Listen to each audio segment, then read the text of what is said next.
Folks, welcome back to the show where it's not wrestling with your budget, it's not wrestling with your conscience, it is wrestling with emotion, brought to you by the region's premier entertainment destination. Talk about a venue, talk about a company that never lets you down when it comes to the entertainment. Batavia Downs. Make sure you're checking out 34 Rush for all the football action to come this fall, and obviously make sure you're following at Batavia Downs for all that greatness. With that said, greatness. We got Slick Al in the house. We got my friend, your friend, our friend, Jake Mike, and we got the head of the table, Mr. Michael J. Partham. Gents, how are we liking the world of wrestling right now? I think we're finally out of our, 15 days of SummerSlam. We're about, 2 weeks plus after the party of the summer. Time to get into some Forbidden Door action. How are we feeling across the scape of wrestling? Parthy, why don't you start us off? I think both companies are kind of on cruise control. I mean, there's a lot of goings on in a business sense, from a contractual sense, from who's leaving and who's going and who's sticking around, even if they don't want to, or who might want to leave. From a storyline sense, I think both companies are sort of in a, I wouldn't say they're in a rut, but I'd say they're not exactly on fire at the moment. Yeah, I think they are kind of cruising along pretty nicely right now. We know that there's big matches on the horizon for both. Obviously AEW has a card coming up this direct weekend, but I had a lot of fun with the AAA show last weekend. I mean, just seeing like all sorts of different wrestling getting spotlighted is always a good thing in my book. So it's been a really interesting couple months here in the world of wrestling, but it's different, it's new, it's fresh. So I'll give it a whirl for that more than anything. Yeah, Micah, you said it. I think it's been a really weird period of wrestling, kind of like a lull for both companies, but at the same time not, because you have like these interesting things happening that haven't before. We saw the first Triple Mania, which was basically like a WWE old school NXT show mixed with Lucha Libre, it felt like. So seeing new things like that is always going to catch your interest. But in terms of the regular programming, definitely does feel a little bit like cruise control. Definitely on the WWE side of things right now, I will say. I do think AEW is picking it up a little bit towards Forbidden Door as we get a little closer here. Obviously, that coming up very soon. But why don't we get into the topics? Because I feel like on Monday Night Raw, we saw what I don't think I would ever say this, Maniac, but I feel like we saw the best title relinquishment of all time. Yeah, I think getting into it, obviously, Naomi relinquishing the title. Congratulations to her. And Big Jim, as she says, Netflix and chilling. Yeah, I not only that this is twofold a great situation across the board. You hate to see Naomi relinquish another title. She's the second time in her career that she's done this with the women's title. But the thing is that her reign and going into it was all about being fire on the microphone. So when she relinquished it, she was kind of able to do the same thing and kind of play up the mic angle and be fire on the microphone. Whether it was saying the bloodline continues or Big Jim, Netflix and chilling. She had the whole gorilla cracking up. Okay. So shout out to Naomi. And yeah, and as crazy as this sounds, when I talk about twofold being good for the Fed, let's face it, in the match of Naomi, Rhea Ripley, and Io Sky, any of those three could have won and nobody would have complained. So now you have Naomi relinquish it and you have Io Sky and Rhea ready to jump in. But it looks like they're kind of working on like a little Rush Hour 2 team up in that side of things for sure. So a lot of excitement there. Parthy, what do you expect to happen once things boil down and the Naomi dust settles of her relinquishment? Well, obviously the top two people that everybody's expecting to be in the mix as far as title contention are Io Sky and Rhea Ripley. But don't forget, Stephanie Vaquer still has a title shot. Whether it's might happen at Clash of Parrots, whether they can figure something out until then. But there's been one name coming up that a lot of people have been saying, she's been doing really good. And even though she's relatively new, Stephanie Vaquer is a little bit newer, but you got to build to her winning the title. But Roxanne Perez on the Judgment Day and her holding onto that belt long enough for Liv to come back and that to mess things up within the inner workings, the inner tension of that group, as it usually happens on a yearly basis. I think that would be a good alternative instead of just putting the belt back on you or fast tracking Stephanie Vaquer, or we can't really put it right back on Rhea because she's got to tell her story about getting back to that title and being able to beat Io Sky. Right now, they're on a buddy cop tag team perspective, like you said, Maniac. But Jake, what are your thoughts on the title picture? Yeah, it feels like the simple answer could just be put the Rocket on Vaquera. She's already in the spot, and it was, it's somebody that you already planned to be in sort of the position. But they could go a lot of. I mean, it's an interesting proposition. I wonder how long this planned reign even was to be. Like, I don't imagine Naomi was going to be champion going into like WrestleMania or anything next year, maybe into the Rumble. But I just feel like it was more her getting her moment more than her planning to be taking that title into Mania. So they could just be going back to Rhea early. I feel like Rhea is probably next on the list for a championship. So maybe that's where we end up. And if honestly, I used to have a saying on here that it was just like default to Bianca Belair, but that was under the old regime, and under the new Triple H regime, the default is just put the belt on Rhea Ripley and figure it out later. So that would be my money if I was booking the show. Keep in mind, originally Liv had the title, and Liv had to relinquish it due to injury. Or no, she had a tag team title, excuse me. But she was one of the top heel acts on Raw, and she had to go away for that. And they brought Naomi over there, in part because all they had was Bayley at the top of the heel in the women's division, and now Naomi's had to go away because of much happier reasons. But besides Becky, there isn't really a top heel on Raw at the moment in the women's division, and Becky's currently occupying the Intercontinental title. But Slick, what are your thoughts? I mean, you guys kind of hit all the points I was going to bring up. All worthy like title picture contenders. I do think some of those NXT girls are gonna get slid into the picture, like as in Roxanne, Stephanie Vaquer. Immediately where they go, not quite sure. Obviously, Rhea, we saw her show up. She's always a shoe-in for the title, but I don't know. It's interesting because this is like something that hit them all of a sudden. They didn't have time to really create a plan for. It's almost like it is kind of like a big injury to the women's division in a way. Obviously, Naomi is fine. Hope she's healthy in this whole process. But it'll be interesting to see how they adjust. I would kind of go in the direction of Roxanne Partham that you mentioned, like with Liv. If she's, who knows what that timeline is? Obviously, WWE knows all the things we don't, and that's why we're here speculating, wrestling with emotion. But I think if Liv's on like a decent timeline for return, then yeah, throw Roxanne right into the fire and let's see what she can do. It seems like the fans are getting behind her. And I've enjoyed her as the new replacement for the Judgment Day, honestly. And if this is true, this is huge news. I don't know. That is huge. We're gonna have to check our source on that one for sure. Yeah, but, for sure. Because we can't. We got to double check before reporting. My dreams will be shattered if he doesn't now at this point. So, that's a good sure. one. But with that said, I know we stole your talking points for the Naomi topics. Like, so why don't you start us off on the heavyweight fatal four-way? Seems like the top of that picture is kind of a little bit muddied with you got the Vision on one side, and then you got OTC1, LA Knight, Jey Uso, and CM Punk on the other.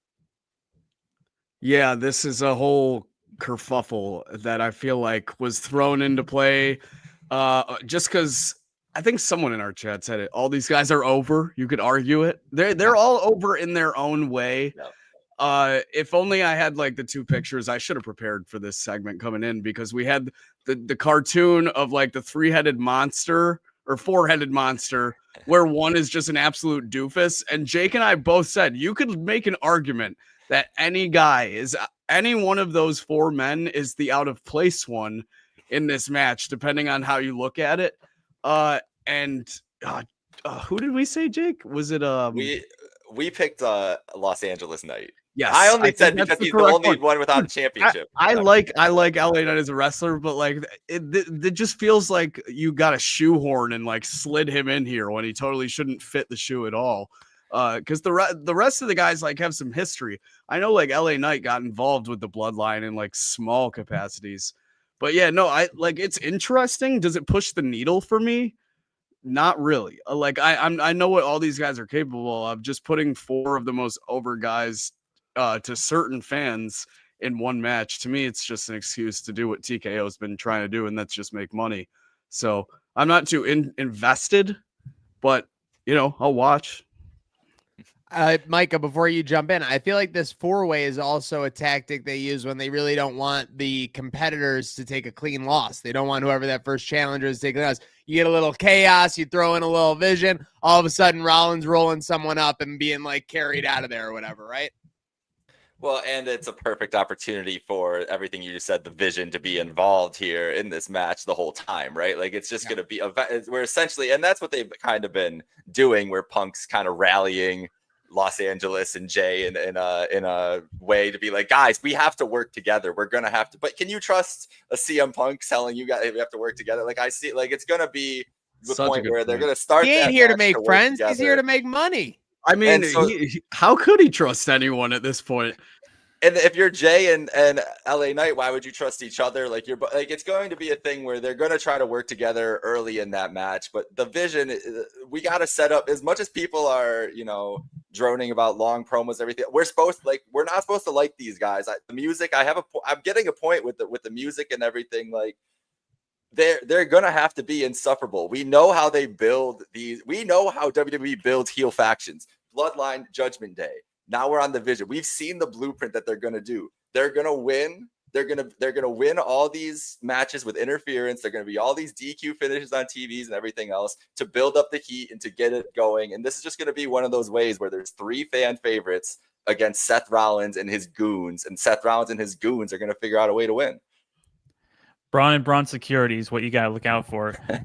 Just keep in mind, remember Punk's words. He wasn't saying that, we got to get along during the match. We just got to survive until the match, because Seth and Braun security are going to, send the hit squad out on us and make sure, we're too, beaten up to walk, and Seth can just pick us off one by one, especially being a fatal 4-way match. It's going to be no DQ, and there's going to be shenanigans. I hope, like every other heel faction, it's going to be shenanigans in a no DQ environment, just like we saw in the main event of Raw. I hope that Punk is about to win the match and the title. Like he has a 2 count, and then an iguana just grabs his ankle and yanks him out of the ring. A botched iguana. That would be a terrible time for a botched iguana. It would be right up Punk's alley. It's what he signed up for, right? Well, yeah. That is So what he signed they got up multiple guys in here, so one of them can take the fall, probably Jey Uso, and the other 2 guys can remain relatively clean. Yeah, I mean, let's face it. Jey Uso could lose 10 matches straight. He's still going to go out there and have the crowd yeeting all day. Yeah. Speaking of yeeting all day, we do so for our guy, the voice of reason, Ernie Green. Ernie, thanks for tapping in with us on Wrestling with Emotion. We're just talking the fatal 4-way stitch on Raw. Seems like a safe way to kind of ease Rollins into that first win, not take anybody too far down.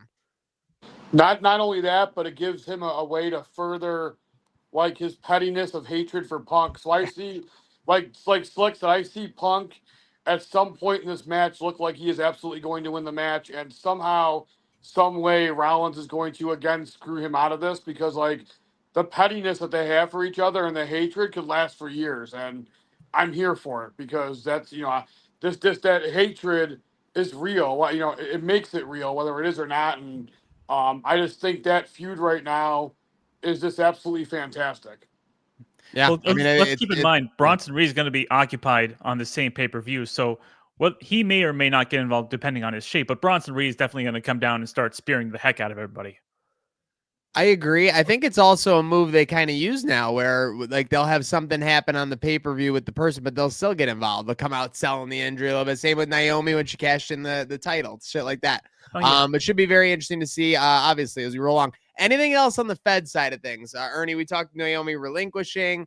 Besides that, it's kind of the consensus is we're kind of in a cruise control mode going into WrestlePalooza, which we'll see how they win that legal battle. I can't even hear. I'm sorry. Like, listen, like I like to call things down the middle. Like people call me the voice of reason, even though this is Wrestling with Emotion. I can't even say that or read that with a straight face. I know that once you guys heard that, you guys all started giggling too. Like, what the F? That's all I'm going to say about that. Yeah. It was definitely something. How can we sell this to ESPN? Like that, right? That was like, because it has to be something where it doesn't take itself too seriously, doesn't botch against like the content of ESPN college football, etc. Like, I mean, it's just nonsense. It kind of reminds me on a lesser degree of Great Balls of Fire. Well, keep in mind, it's an old ECW pay-per-view name, and the pettiness of not just going head-to-head with All Out, but also using an ECW name, which we all know Tony Khan is a mark for, just adds to a little bit more of a, salt in the wound, I guess. Yep. Before we wrap up, sounds like a name like some drunk kid that Buff State thought of and they want to put on a wrestling show, and what a great idea! Put a wrestling show on. WrestlePalooza sounds like something I Well, it could was go Paul see Heyman in the 90s. and the so- Polish Cadets. on Re- Saturday. Yeah, WrestlePalooza- you have to Sounds know like- that Paul Heyman must have been doing a lot of this when he thought of that name. Yes. First off, and we'll get to that in a second, but WrestlePalooza sounds like when Boy Meets World had that guest appearance from Vader, and they had a wrestling event with George Feeney and everything. But Paul Heyman, before we move on, speaking of Paul Heyman, speaking of ECW, I mean, poor Tommy Dreamer is probably just enjoying his Monday, August 18th at 8:47 p.m. Like just literally just trying to survive. And all of a sudden, I couldn't believe someone in the chat said this was a ricochet shot. This was a nuke missile right at Tommy Dreamer, broadcast on Raw on Netflix. Is Paul Heyman just like I can say anything? He is unhinged and he is unleashed for sure.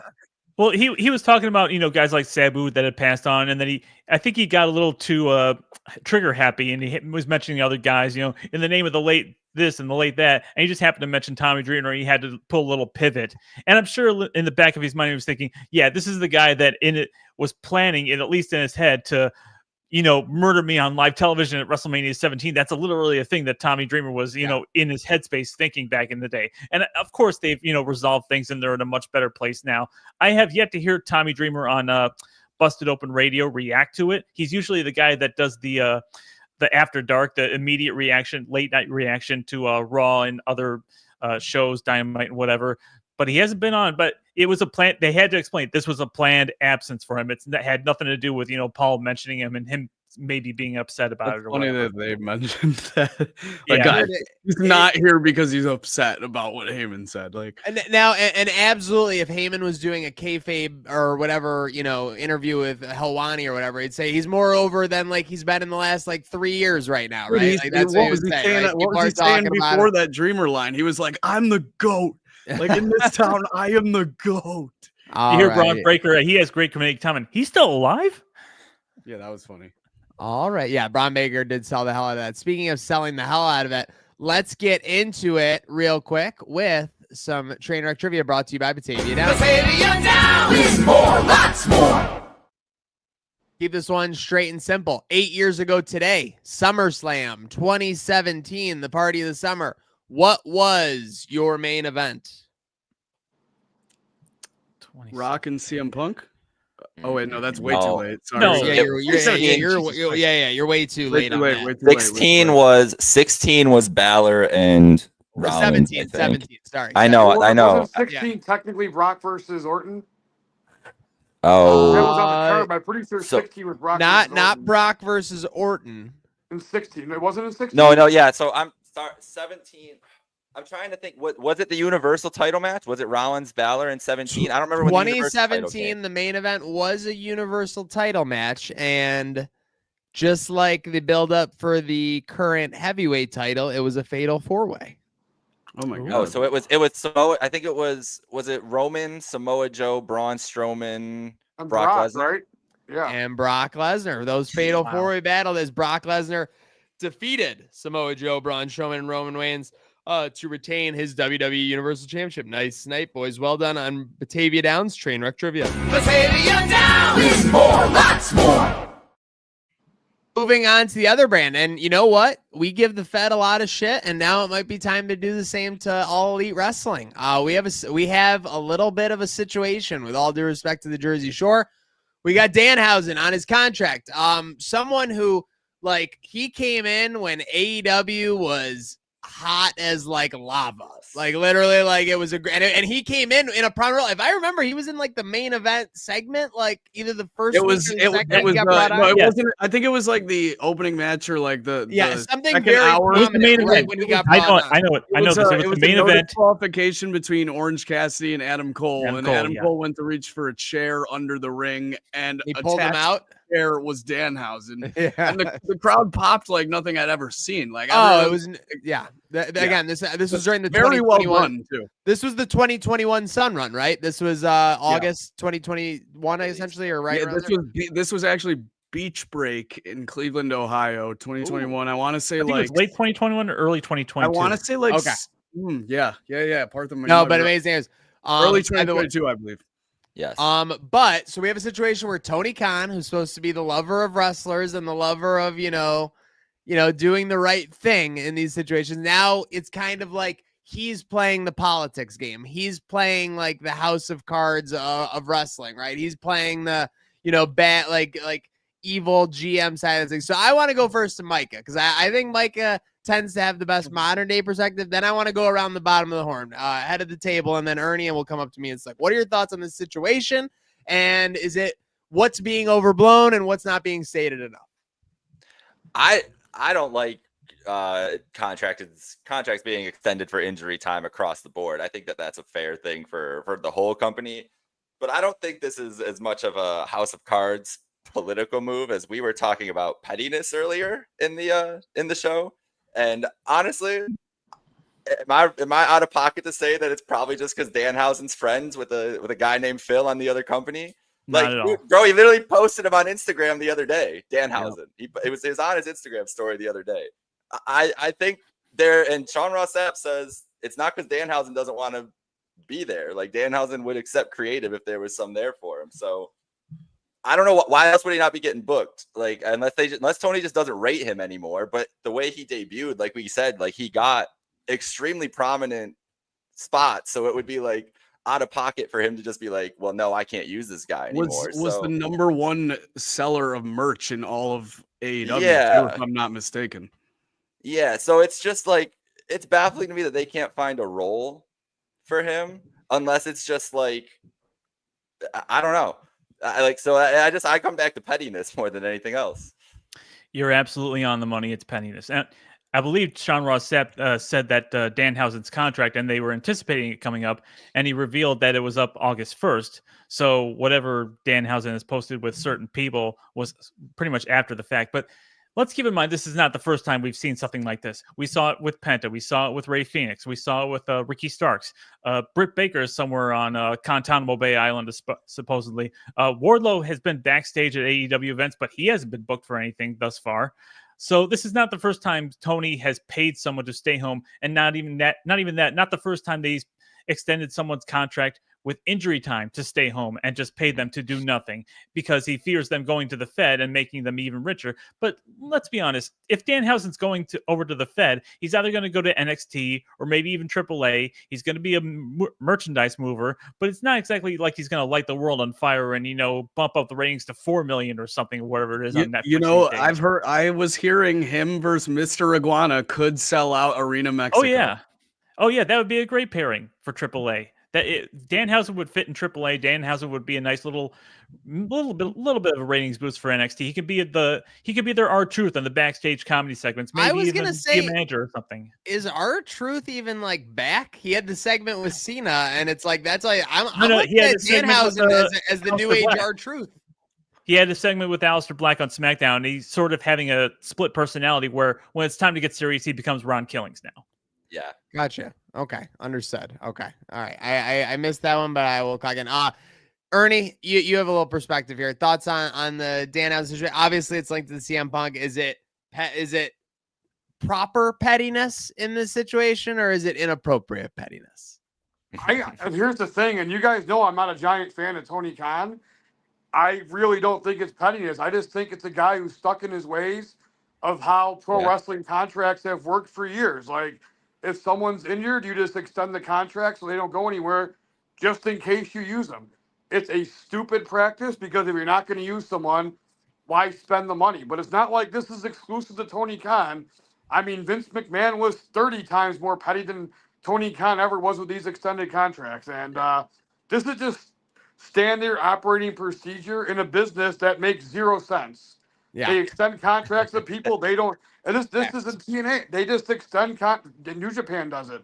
They just extend contracts to people. Why are you going to extend a contract to someone and waste that money when you're not going to? It makes zero sense.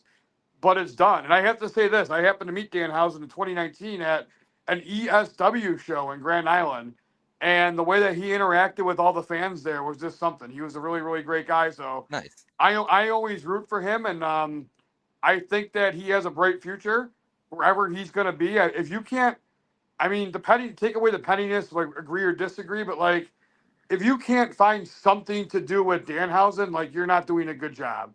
And I would say the same thing if he was in any federation, because he can work, he can make you laugh, he can make you pissed. Like he's a very multifaceted performer who Yes. can be a manager, wrestler, Yes. heel. Like if you can't find something to do with him, you're failing. Yeah, for sure. All I can say is that there's somewhere, there's that meme where someone hits down a little block and it hits like 5 blocks and it hits a giant one. Danhausen calling the guns the ass boys at a random convention led to the big block of them coming out to many men Absolutely. at the pay-per-view that one time, whatever. So or to main event Dynamite. Speaking of which, let's actually shift the rundown. We'll finish with Forbidden Door build and AEW Dynamite tonight. But let's actually talk another entity of AEW, which is Chris Jericho. A lot of buzz that the contract could be essentially nearing like maybe 30 to 60 days out at this point. It seems to be the scuttlebutt. Yeah, the talk was about the year. Yeah, I was gonna say the talk was like the fall. I had heard the fall or like the end of the year, something like that. But there's definitely been. This is not like I was wondering when this story was gonna come up, because I remember people bringing up like at the beginning of the year, end of last year, Sean Ross Sapp probably talking about contracts expiring and mentioning Jericho's was up in 25 at some point. Like that has been, I feel like, known. He signed that 5-year deal, right at the end of 2020 there, whatever. So it's about time. I mean, it makes sense. What do you guys think? Like, quick question: do we know what Jericho was given originally on this 5-year deal, or when he came to AEW? Like money wise? Because the internet seems to think that was just like the most grand sum of all time. Like I'm just curious if that number's actually out there. I think all those guys made like $5 million each on those a year deals. or just overall. Yeah, a year. Okay. Yeah, and then there was Edge saying he got paid hockey money on like a podcast or something. Yeah. Essentially. So yeah, no, I'm just trying to figure out, because obviously, yeah, the money comes and goes. Like Jericho has enough money at this point. Clearly, it's about legacy. It's about like staying power. It's about everything. And I think that's obviously the best of the Fed, which kind of makes this a no-brainer going down the stretch, kind of. That's what I was gonna ask. Like, what is there left for him to even do on All Elite Wrestling that's gonna endear him back to the fans anymore? Like, no fault of his own, maybe some fault of his own, but that audience isn't gonna endear themselves to him anymore. And if he goes back to WWE, he's gonna get welcomed back, like, and that's what he wants. Like, this is a dude who's continuously reinventing himself to continue to get cheered, and he's addicted to this. He's a showman in all the ways. He's a goddamn rock star and a wrestler. Like, he's gonna do this until the wheels fall off. So and there's a lot more mileage for him to tell more stories in WWE at this point. There's things that you can go back and explore in WWE that I think are more interesting than anything he can do at this point in AEW, because he ingrained himself in that program when he was went unnecessarily for too long, I think, for AEW fans. Like, there were so many times where like, yeah, do we need this 25-minute Jericho segment tonight? Like, we probably don't. And he's not gonna be able to do that in WWE. Like, Triple H he's gonna be used like an all-star reliever, right? Like, he's gonna be put in better spots where he's not going to be able to book himself into these crazy things. He's not going to have that kind of power. Kind of the similar lines of CM Punk. CM Punk had a lot more creative in AEW than I'm sure he has in WWE, where he's more coloring within the lines of what they're doing. It's not a bad thing, and because the characters have so much built up there, it just feels like it makes sense for him to do it. Like, go get that last welcome or last thank you from that audience that you spent so much time with. It's like there should be nobody as confident as re-debuting or returning in WWE as Chris Jericho. He's done it multiple times, even back to his original debut, which was a Monster Pop-Up party. Go back and get in the Hall of Fame, get your Legends contract if you want to go part-time, and do Fozzy on the side, which would be a lot more easy in that circumstance. Just don't try and form any more damn factions. First of all, we have enough in the Fed already. Second of all, you've had a very poor track record of developing talent under your own factions. So, yeah, I mean, there's been a lot. He's been away for 6 years plus, so there's a lot more fresh faces for him to, give the rub to, so to speak, put over, whatever. And some old friends that people would be nostalgic to seeing, or maybe some newer fans that haven't seen it live for the first time themselves. Jericho Orton, Jericho Punk. Cena's not going to be there by the time he gets back, I would imagine. But there's plenty of nostalgia matches to do and fresh matches for him to explore. Ernie, what do you think? There's the thing about Cena Cena might not be in there. I see two guys who are allegedly up contract wise in the next few months, and I'm assuming that if Copeland's contract runs up in October like it says it will, Tony Khan will extend that because he's had two major injuries. So I can see him extending that, but I honestly can see those two guys going to WWE just to work a one-off with this. Hey, I'm going to work a one-off with Cena, nostalgia stuff. And I can see Copeland going right back to AEW. Listen, I'm a free agent. I'm gonna do a 1 month run with Cena, and then I'm heading back. I just want to do this. And Jericho, I can see staying a little longer, like maybe through WrestleMania. I really think that Copeland wants to do that one last match with Cena. In a perfect world, Copeland/Edge should be Cena's final opponent, in my opinion. So I can see him going back. And Jericho's done this before, where he just quit WWE when his contract ran out because he wanted to do New Japan. So He wanted to do whatever. Yeah. I could also see him going to New Japan for a spot, or even even going to he might re-debut in AAA. So I think right now Jericho needs to be a little Jericho needs to change. Like he's the one guy that needs a fresher upper. He's done all he can in AEW. I don't know what else he can do in AEW unless he's just going to be like a mid. He tried putting guys over, it didn't work. Like. Is Action Andretti still alive? Like, I don't know. Bottom line is that trying to get Big Cass over is something that's taken down a lot of superstars. Exactly. Listen. So, what is there left for him to do in AEW? Go back to go somewhere else for a bit and just kind of reinvent yourself. Listen, if you can't get over a future WrestleMania main eventer like Big Bill, then you've got problems of your own. Hey, you're stealing my talking points. Two quick things. You should have thought of it, but go ahead. Jericho will definitely be TNA World Champion if he goes to WWE to get the what's 10? I don't know 10 in Spanish, but whatever that number is, he's gonna say that. Thank you. And the second thing, you mentioned Cena's last opponent. If his contract is up in December, at some point early December, and they can't get Copeland, that's honestly a perfect last opponent that you could do with some more history. That would be a surprise and a big shot against World's End. Is if it's John Cena versus Chris Jericho in Cena's last match. Like that's a pretty crazy thing that they could pull if it's up in December. So I'm interested in what date in December that is. If he can. Wait, I thought his last match was gonna be against Carmelo Hayes. What are we talking about? Yeah. No, wait. You guys didn't like that gauntlet match that I proposed in the chat where he just faces all of his everybody, including the Big Show. But yes, very interesting. That would be hilarious, by the way. I like that. Oh my God, that would be comedy. Forbidden Door build. So we got Dynamite tonight. First off, we got Danielson on commentary, which should be must tune in material itself, in my opinion, right? We're gonna get obscure references out the wazoo and ridiculous like labels for moves and stuff, right? Of course. See, this guy's waiting to do that. But out of everything in the Forbidden Door build, I guess what sticks out to you guys the most? I'll jump in real quick. I'm kind of shocked that Athena is cashing in the Casino Gauntlet so quickly and kind of putting that match there. So I'm a little shocked by that. I'm curious what you guys are thinking. Are you worried about your girl, Tony, then? Is that no, why I just think it's too soon. That was a triumphant moment. Unless her and Mercedes and Athena worked out something where Tony's going to get the rub of the man and then you're going to get right to it. They may have done that, but I just can't like that win was so big that to just lose to Athena at the next thing, unless maybe they like have some shenanigans and Mercedes out there or something. I don't know, like because Mercedes is kind of on her reign of terror now, right? She's kind of into it a little bit already. Yeah. But I don't know. It just was very surprising to me, and I guess that means that we should probably be ready for surprises in the match. What is sticking out to you guys the most, Micah? I'm very interested in that specifically because I am a little worried for Toni Storm for our world champion, because Athena is as I'm looking up the odds right now, she's only a plus 200 underdog, Athena. Yeah. So it's very, very close.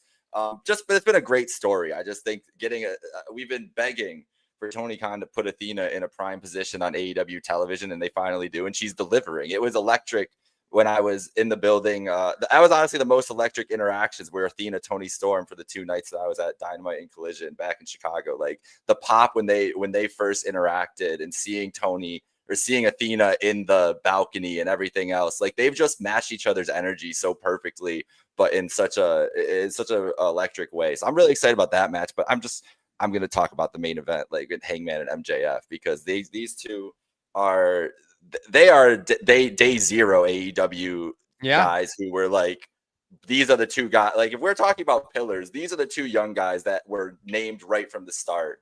And to see them kind of circle back to it in this moment in London, in that O2 arena with 17,000 strong, going to be going fucking crazy for Hangman and going to be booing the hell out of MJF the whole time. I'm just very excited to see what they pull off in that atmosphere, even if it seems like it's going to be an obvious result, in my opinion.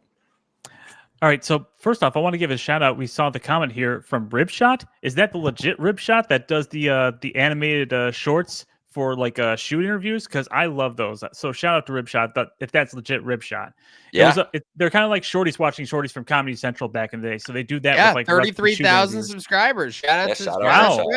Love you guys. Keep doing what you do. And also another comment we got to get to here, shooting down some rumors.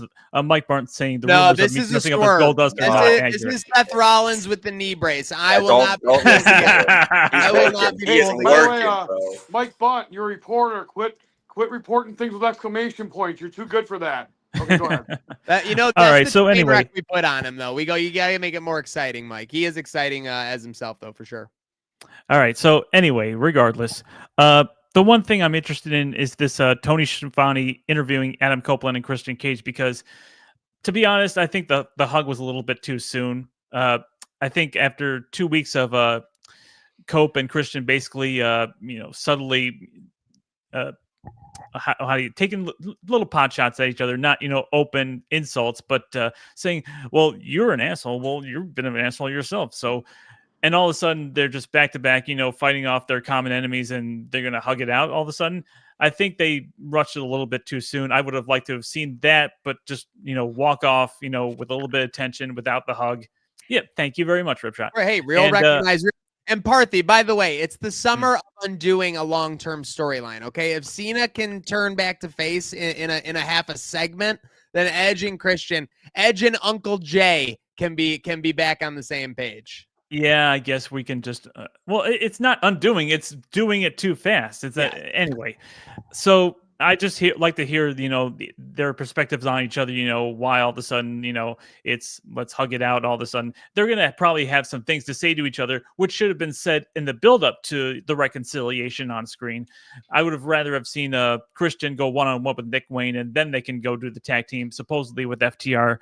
Who are going to be facing Brodito in that finals of the tournament to face the Hurt Syndicate. We hurt people.